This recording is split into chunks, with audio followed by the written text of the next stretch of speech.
kami ucapkan kepada Bapak, Ibu, Saudara-saudari yang terkasih di dalam nama Tuhan Yesus Kristus. Ibadah Minggu 5 Juli 2020 akan segera dimulai. Marilah kita bersama-sama melaksanakan saat teduh.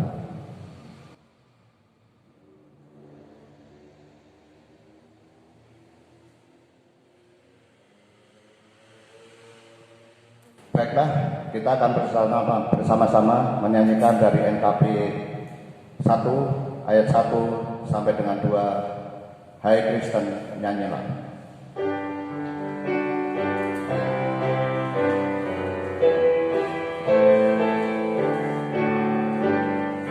Hai Kristen, nyanyilah. Haleluya, amin. Rajamu pujilah. Haleluya, amin. Padukan suaramu di hadapan Tuhanmu. Nyanyikanlah teduh. Haleluya, amin. Hatimu angkatlah. Haleluya, amin. Mari bersoraklah. Haleluya, amin. Tuhan sahabatmu, tinggal bersamamu. Kasih-Nya berteduh.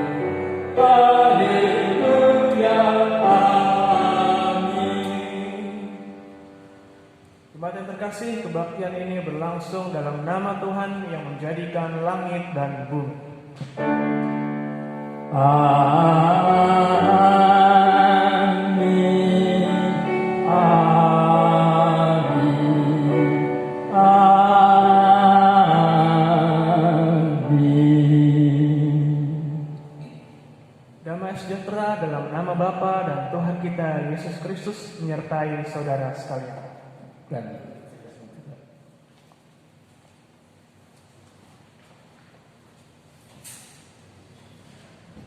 Kata pembuka, hari ini kita akan bersama merenungkan sebuah tema, yakni jangan terus menentang. Ayat pembuka kita ambil menurut Amsal pasal 15 ayat 33 yang berbunyi, takut akan Tuhan adalah didikan yang mendatangkan hikmat. Marilah kita semua memuji Tuhan dari NKB 122 ayat 1 dan 2. Ku ingin berperangan.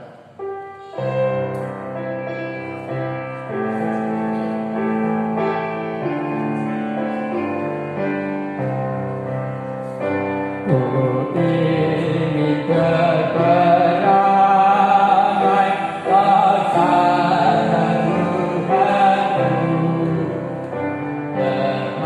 menentukan nama dan hati sudiku. Tetapi sungguh sayang ternyata ku cemas, yang Tuhan hidup hati yang ku tinggal tenang. Ku ingin ikut Yesus, mencontoh kasih-Nya, mengikut orang susah, menolong yang lemah. Tetapi sungguh sayang ternyata ku cemas, ya Tuhan hidup hati yang suci dan benar. Doa pengakuan dosa. Marilah kita mengakui segala kesalahan kita dalam doa. Ya Tuhan, dalam kehidupan kami sadar bahwa kami lebih sering menentang Tuhan. Kami merasa bahwa kami sudah memiliki jalan yang lebih baik daripada jalan Tuhan. Ampuni kami ya Tuhan, dan ajar kami umat-Mu supaya mendengarkan suara-Mu. Amin. Lagu penyesalan dari NKB 20 ayat 1 sampai dengan 2, Batu Karang yang Teguh.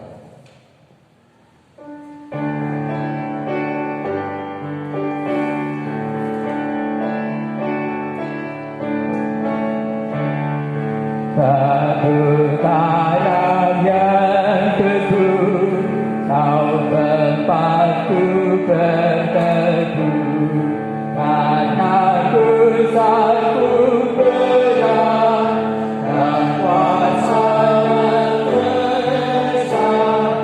Oh, bersihkan diriku oleh daya kandung-Mu.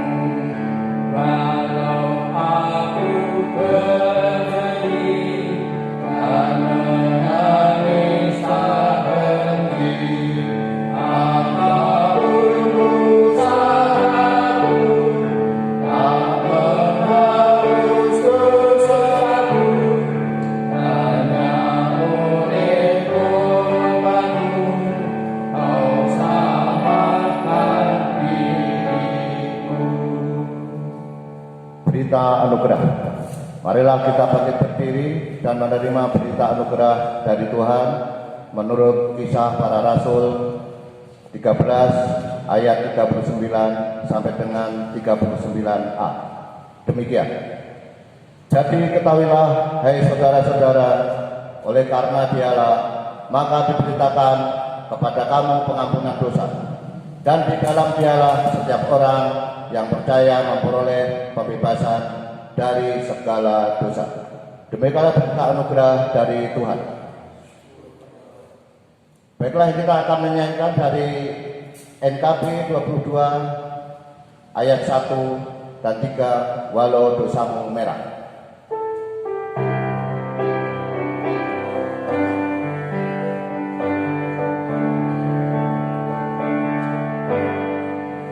Walau dosamu merah, akan putihkan bersih.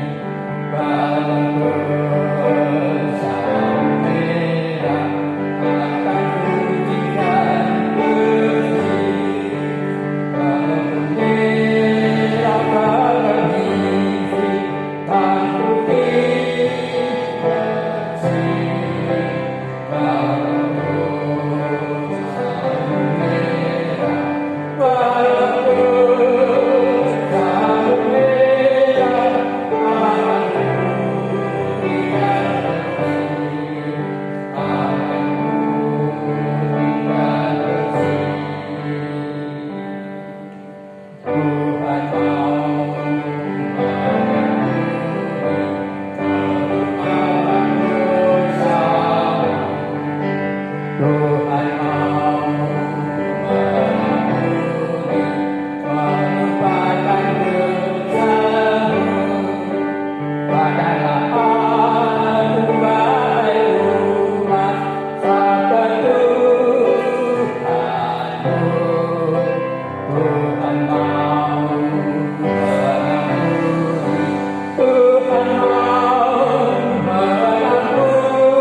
Kita berdoa.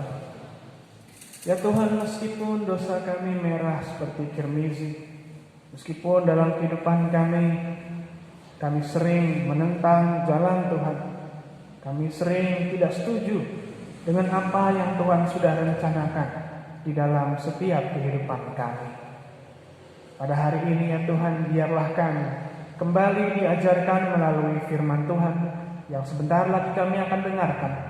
Oleh karena itu ya Tuhan, bersabdalah, berikanlah kami hikmat-Mu supaya kami benar-benar bisa kembali belajar untuk taat di hadapan-Mu.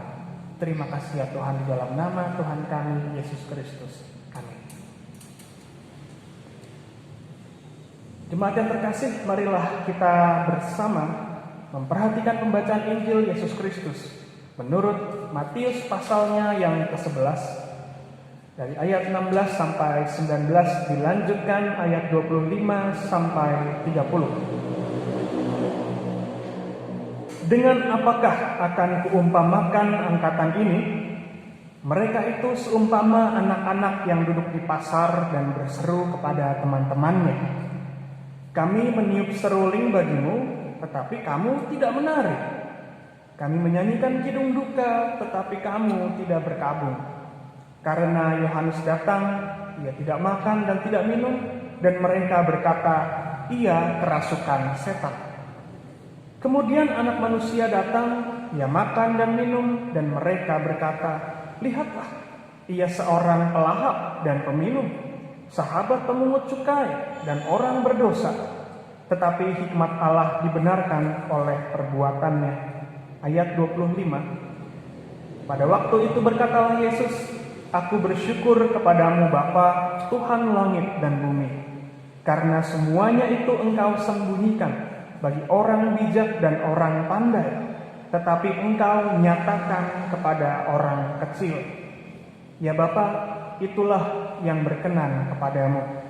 Semua telah diserahkan kepadaku oleh Bapakku, dan tidak seorang pun mengenal anak selain Bapa, dan tidak seorang pun mengenal Bapa selain anak, dan orang yang kepadanya anak itu berkenan menyatakannya. Marilah kepadaku, semua yang letih lesu dan berbeban berat, aku akan memberi kelegaan kepadamu.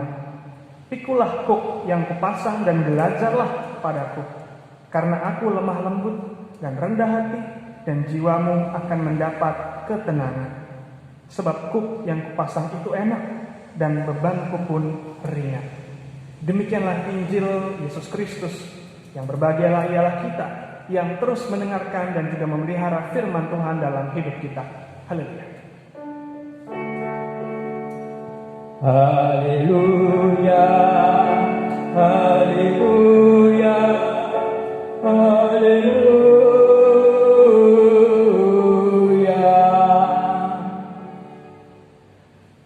Tema pada hari ini adalah jangan terus menentang.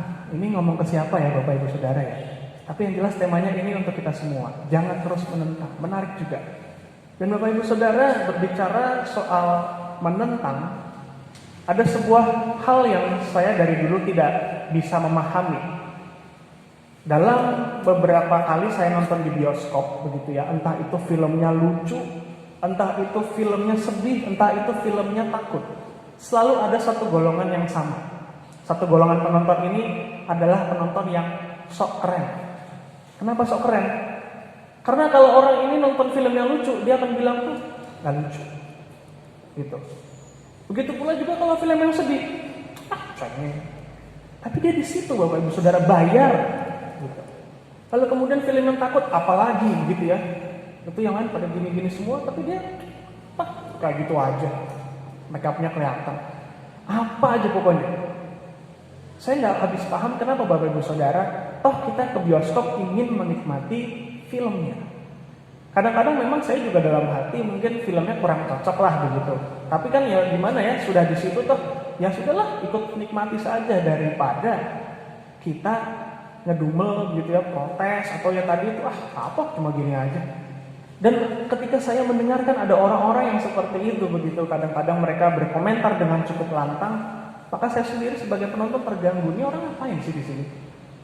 Nah Bapak Ibu Saudara, ekspresi ini sebetulnya bisa kita lihat dalam Alkitab yang kita baca pada hari ini di Injil Matius pasal 11. Maka kemudian pertanyaan yang membuka renungan hari ini Bapak Ibu Saudara, kalau tadi itu kasusnya nonton bioskop, bagaimana kalau rencana Tuhan?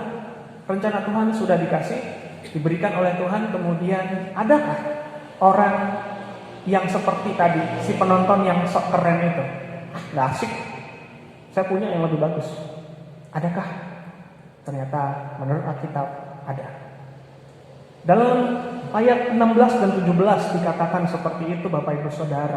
Tuhan Yesus sendiri yang mengatakan, dengan apakah akan kuumpamakan angkatan ini. Pertanyaan yang menuntut sebuah kesimpulan. Angkatan itu yang waktu itu Tuhan Yesus tinggali bersama-sama, mereka tuh angkatan seperti apa sih?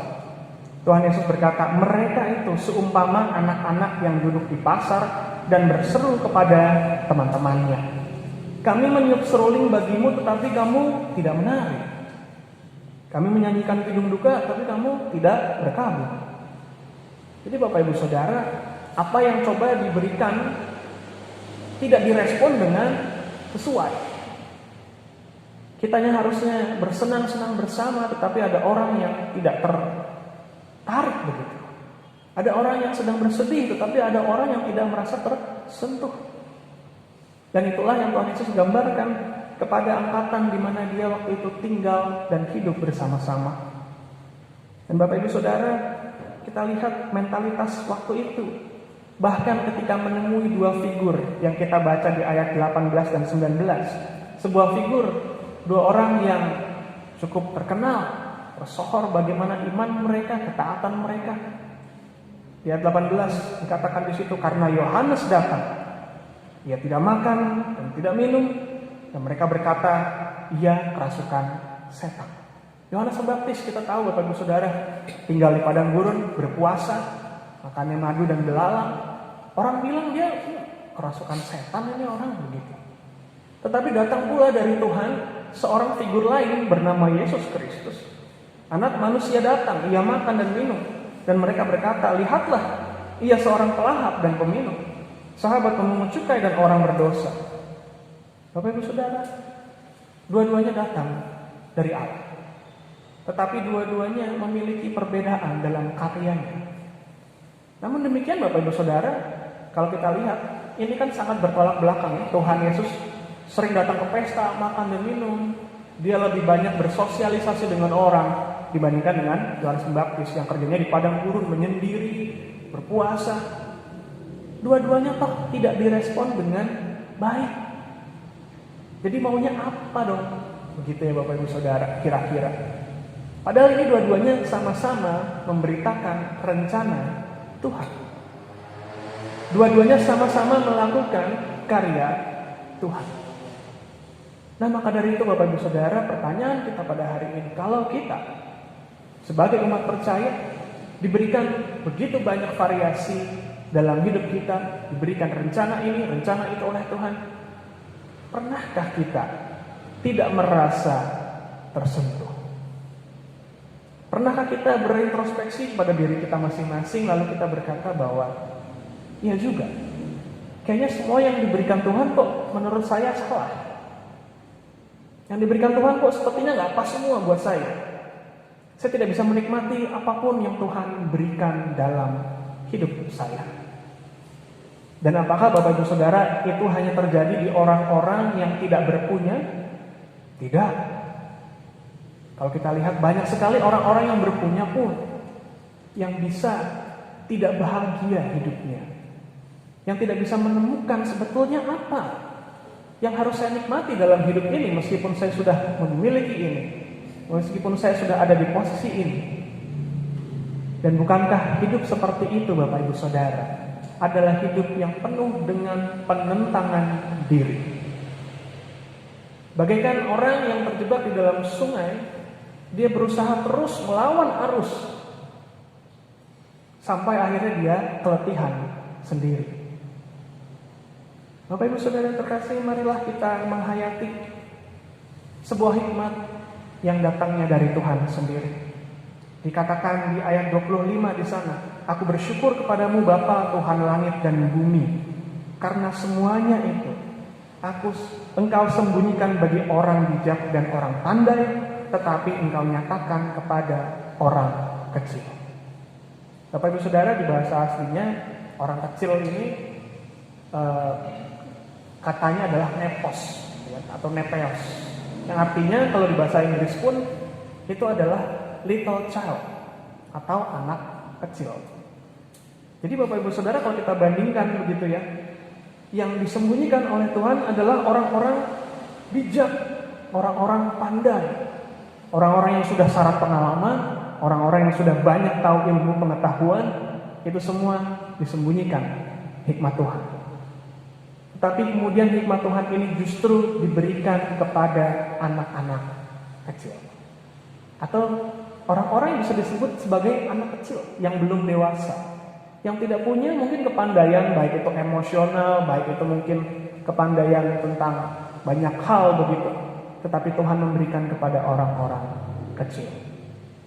Bapak Ibu Saudara yang terkasih, bukankah ini sebuah teguran pada kita semua? Bahwa kadang-kadang mungkin di dalam dunia ini banyak orang yang mengejar, baik itu pengetahuan, baik itu mungkin pengalaman. Tetapi orang-orang yang demikian terkadang bisa jatuh, dan hikmat Tuhan disembunyikan daripada mereka. Mereka mengandalkan diri mereka sendiri terkadang. Mereka mengandalkan apa yang mereka sudah pelajari. Oh, menurut pengalaman saya ya begini. Tetapi saya tidak kurang-kurang mendengarkan orang-orang yang sudah melihat sendiri, merasakan sendiri rencana Tuhan. Kok saya sudah hitung betul-betul, tapi kok ya gagal ya Pak? Ada yang bertanya seperti itu. Kok saya sudah belajar begini, begitu, tapi kok sampai sekarang sepertinya nggak berhasil. Bapak Ibu Saudara, ketika kita terus menentang di dalam kehidupan kita, baik secara spiritual, baik secara relasi dengan Tuhan, itulah yang akan kita rasakan, hidup yang tidak pernah berdamai. Tidak ada rasa damai sejahtera di dalam kehidupan kita. Dan Bapak Ibu Saudara, di ayat 27 dikatakan di sana, tidak ada seorang pun yang mengenal Bapa selain anak, dan orang yang kepadanya anak itu berkenan menyatakannya. Ini berarti Bapak Ibu Saudara, tidak semua orang bisa mengenal hikmat itu. Tidak semua orang juga bisa mengenal siapa Bapa itu. Karena hanya orang-orang yang berkenan kepadanya lah yang bisa berdamai, bisa mengetahui, dan bisa mengenal. Maka dari itu Bapak Ibu Saudara, pada hari ini panggilan kita ada di ayat 28 sampai 30. Dikatakan di sana, marilah kepadaku semua yang letih lesu dan berbeban berat. Mengapa? Karena Tuhan Yesus akan memberikan kelegaan kepada kita. Itulah yang dijanjikan oleh Tuhan Yesus. Meskipun orang dunia berkata ikut Tuhanmu atau ikut iman, itu lebih sulit daripada kita mengikuti apa yang dunia ajarkan. Tetapi Tuhan Yesus mengatakan di sini, kalau kamu merasa letih lesu, hidupmu terasa berat, marilah kepada aku, karena aku akan memberikan kelegaan kepadamu. Namun demikian Bapak Ibu Saudara, kelegaan seperti apa yang diberikan Tuhan Yesus? Justru di ayat 29 dikatakan di sana, pikulah kuk yang kupasang dan belajarlah padaku. Bukankah ini berkebalikan Bapak Ibu Saudara? Katanya tadi disuruh melepaskan beban beratnya, diberikan kelegaan. Ini kok malah dipasangin kuk sih? Nah Bapak Ibu Saudara, apa itu sih kuk? Ada yang pernah tahu melihat barangnya? Kuk itu Bapak Ibu Saudara, kalau kita lihat di sawah, itu adalah yang dipakaikan di kerbau atau sapi yang untuk membaca. Yang ada di kalungannya itu kayu, itulah yang disebut dengan kuk. Begitu si sapi itu atau si kerbau itu dipasang, itu berarti dia bisa diarahkan sesuai kebutuhan, sesuai arah yang mau dituju. Dan dikatakan di sana, pikulah kuk yang kupasang dan belajarlah padaku. Ini kira-kira Tuhan Yesus di posisi yang mana Bapak Ibu Saudara? Apakah Tuhan Yesus ketika mengatakan ini berarti posisinya di Pak Petani itu kan? Yang tidak memakai kuk, lalu menyuruh kita memakai kuk dan menyuruh kita berjalan ke suatu tempat? Atau sebetulnya Tuhan Yesus ikut sama-sama memakai kuknya? Nah Bapak Ibu Saudara, di beberapa variasi begitu ya, kuk ini bisa dipakaikan langsung untuk 2 sapi. Jadi sebelah-sebelahan. Gak cuma 1 sapi saja. Dan kalau kita lihat dari kalimat ini Bapak Ibu Saudara, Pikulah kuk yang kupasang dan belajarlah kepadaku, karena aku lemah lembut dan rendah hati, dan jiwamu akan mendapat ketenangan. Ini lebih mengarah ketika kuk itu dipasang di leher kita masing-masing, tetapi ternyata Tuhan Yesus pun ada di samping kita, ikut memakai kuk. Supaya apa Bapak Ibu Saudara? Supaya kita bisa belajar bagaimana seharusnya mengarahkan diri di dalam ketaatan. Seperti yang Tuhan Yesus katakan, aku ini lemah lembut, rendah hati, dan engkau akan mendapatkan ketenangan. Bayangkan Bapak Ibu Saudara ketika ada dua sapi, yang satu pengen ke kiri, yang satu pengen ke kanan. Bagaimana mungkin? Maka dari itu ketika Tuhan Yesus yang mencoba mengarahkan kita, bersama-sama memakai kuk itu, kita diajarkan untuk bisa ikut mengarah ke tujuan yang Dia harapkan. Disitulah kita bisa belajar kerendahan hati Tuhan Yesus. Disitulah kita bisa belajar bagaimana supaya kita tidak menentang senantiasa di dalam hidup kita. Dan dikatakan di ayat 30, sebab kuk yang kupasang itu enak dan bebanku pun ringan.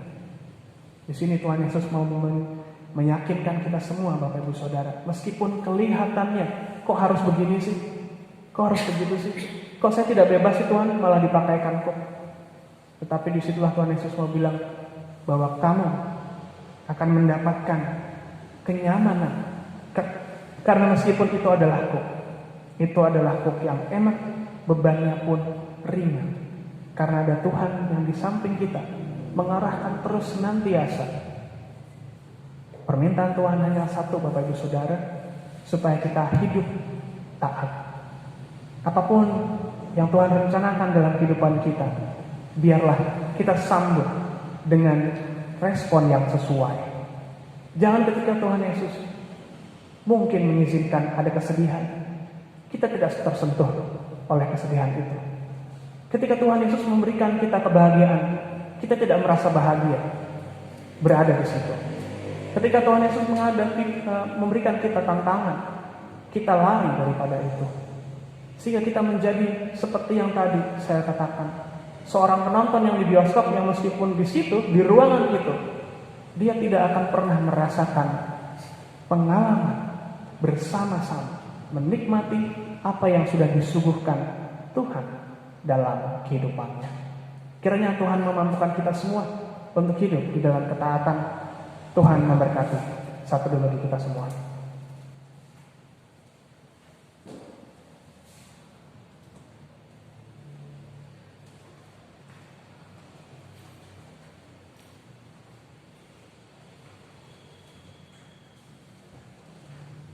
Pengakuan iman rasuli. Marilah kita bersama menyewakan iman kita seturut dengan pengakuan iman rasuli yang berbunyi demikian. Aku percaya kepada Allah Bapa yang Maha Kuasa, Khalik langit dan bumi, dan kepada Yesus Kristus, Anaknya yang tunggal Tuhan kita, yang dikandung daripada Roh Kudus, lahir dari anak darah Maria, yang menderita sengsara di bawah pemerintahan Pontius Pilatus, disalibkan, mati dan dikuburkan, turun dalam kerajaan maut. Pada hari yang ketiga bangkit pula dari antara orang mati, naik ke surga, duduk di sebelah kanan Allah Bapa yang Maha Kuasa, dan dari sana Ia akan datang untuk menghakimi orang yang hidup dan mati. Aku percaya kepada Roh Kudus, gereja yang kudus dan persekutuan orang kudus, pengampunan dosa, kebangkitan orang mati, dan hidup yang kekal. Amin.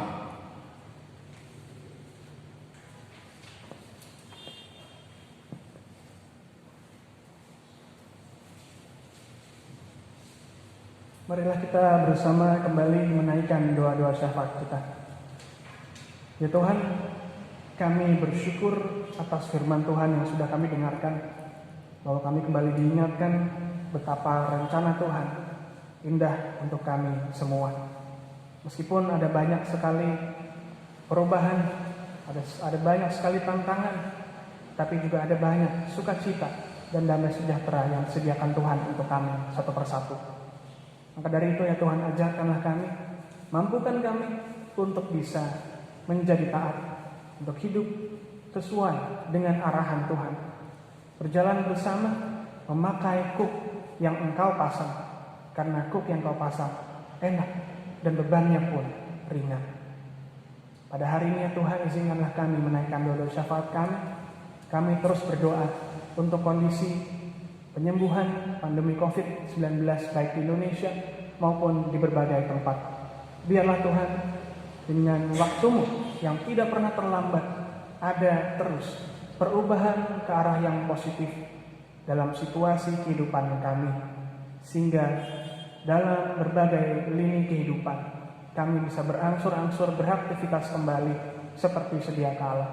Berkatilah terus pemimpin-pemimpin kami yang terus memikirkan bagaimana solusi terbaik untuk menyelesaikan pandemi ini, supaya kami pun sebagai warga negara turut serta untuk mendukung apa yang sudah diarahkan oleh pemerintah.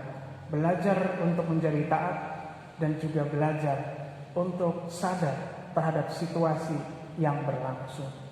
Ya Tuhan, kami juga berdoa terus untuk para pelayan Tuhan di berbagai tempat, di DKI, di seluruh Indonesia, gereja-gereja yang lain, untuk para hamba-hamba Tuhan, untuk para penatua, untuk para aktivis, untuk para pengurus-pengurus komisi, terkhusus di GKI Cibadak, untuk para penatua di sini dan juga aktivis yang lain, dan juga Pendeta Iman Sugio dengan keluarga, pendeta konsulen kami. Biarlah semuanya Engkau anugerahi kesehatan di dalam melayani Tuhan, dan mampukanlah kami terus untuk tetap memiliki kerinduan dan semangat di dalam melayani Engkau, menjalani tugas panggilan kami. Ya Tuhan, kami juga terus berdoa untuk setiap saudara-saudari kami, baik yang masih iman maupun yang tidak, yang terus mengalami tantangan dalam kehidupan mereka. Mungkin ada juga yang mengalami sakit penyakit. Biarlah Tuhan sendiri yang mau sembuhkan, yang mau cukupkan segala macam kebutuhan, dan biarlah Tuhan mau lawat kami satu persatu. Biarlah kami merasakan damai sejahtera dari Tuhan. Terima kasih ya Tuhan. Inilah seru doa kami naikkan dalam nama Tuhan kami, Yesus Kristus. Amin.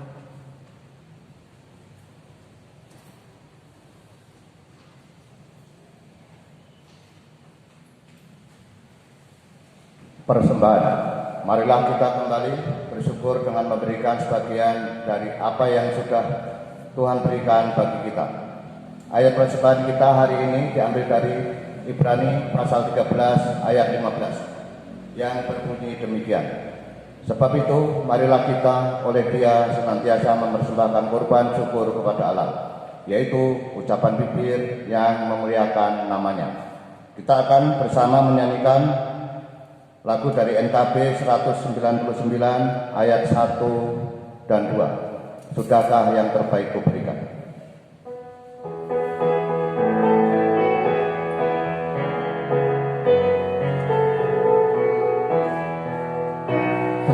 Sudahkah yang terbaik kuberikan kepada Yesus Tuhanku, besar pengorbanan yang kita beri, diharapnya terbaik bagiku. Berapa yang kehilangan telah cari, dan ku lepaskan yang terbelenggu. Sudahkah yang terbaik kuberikan kepada Yesus Tuhanku.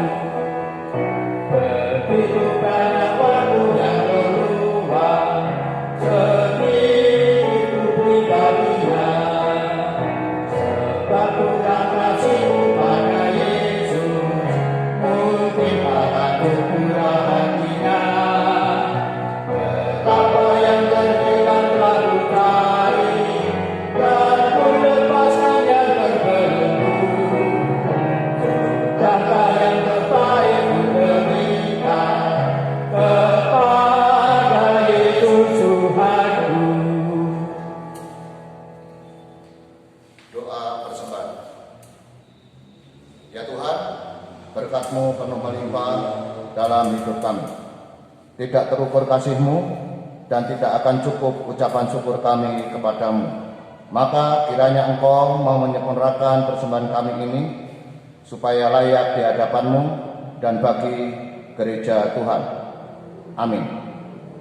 Lagu pengutusan kita ambilkan dari NKB 212 ayat 1 sampai dengan 2. Sungguhkah ingin engkau lakukan?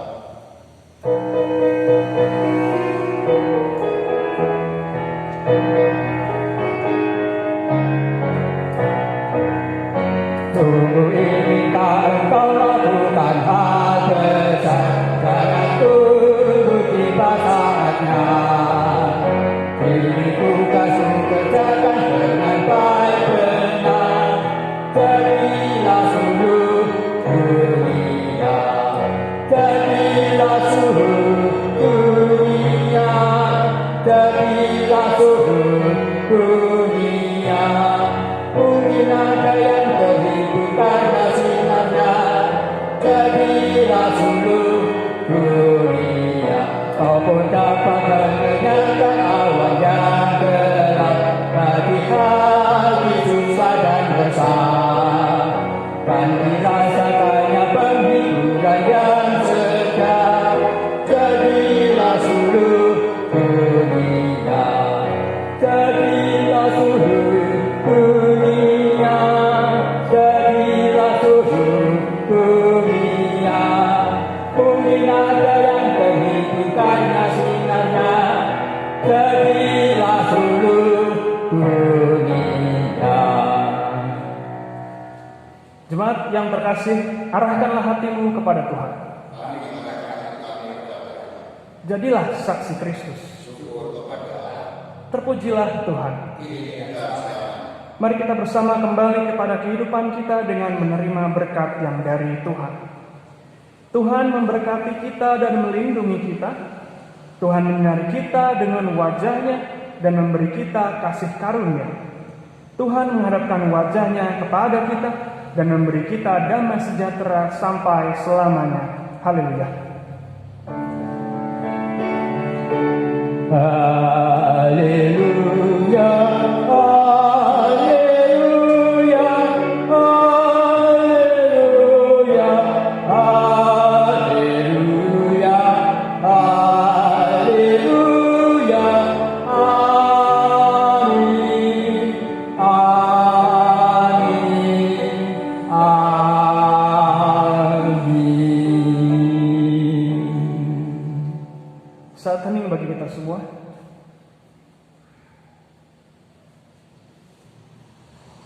Dengan demikian berakhirlah sudah ibadah Minggu online 5 Juli 2020. Selamat hari Minggu, Tuhan Yesus memberkati.